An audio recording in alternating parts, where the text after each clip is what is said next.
because there's many people out there that's afraid to be themselves. But I said, you know what? I'm going to be myself regardless of how it's perceived in the world. I'm going to be myself because only God can bless when I am being myself. He can't bless when I'm pretending to be somebody else and I'm trying to follow a trend that's going to change in the next few months. You're trying to keep up with everybody else and keep up with the trend, but the trends keep changing.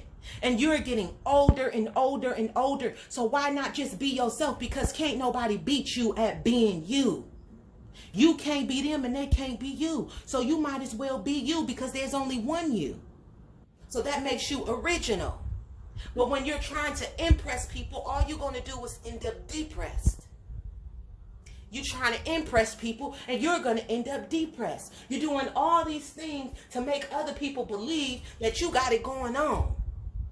But then when you don't get the acknowledgement, you don't get the accolades that you thought that you would get when you was trying to impress them, now you're depressed. Because you're not doing it from an authentic place. When you're being true to yourself, you don't spend money that you don't have.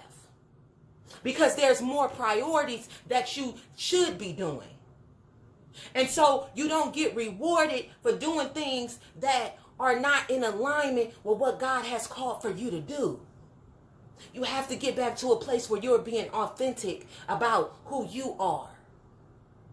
You know, I really feel as a lot of people, and this is not everybody, but for those that can relate and that can understand and that can keep up with what I am trying to say, we have been fed a dream. Been fed a dream as the millennials, you know what I mean? And people that are in their 20s and 30s, you know, that was raised by people that were born in their 60s and 70s and 50s.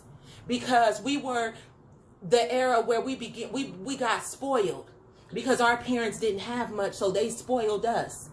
And so now as adults, we feel like if we want something, we're going to go get it. But we do it at the expense of our priorities. At the expense of our priorities. And I'm learning that. Like, I'll take care of my priorities, but the truth of the matter is that if all your credit cards aren't paid off, if you still got debt, if your children still need a college fund, if your children are struggling in school and you're not paying for extracurricular activities to help them become more confident or to increase their knowledge in whatever subject that may need to be increased in, or let's say you don't have kids and there's still stuff that you need to do for yourself.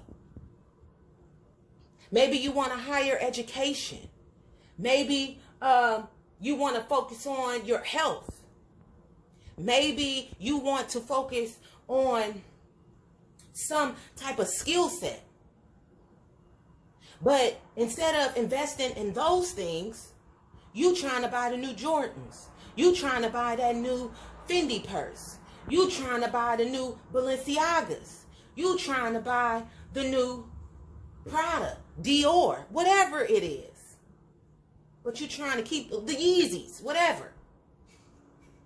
A new car. You're trying to keep up with other people. And when you're trying to impress them to say, oh, look at me, I'm doing my thing, but are you really doing your thing? Because see, what you got to realize is as you grow and as time move on, it's going to end up showing what you was doing 2-3 years ago.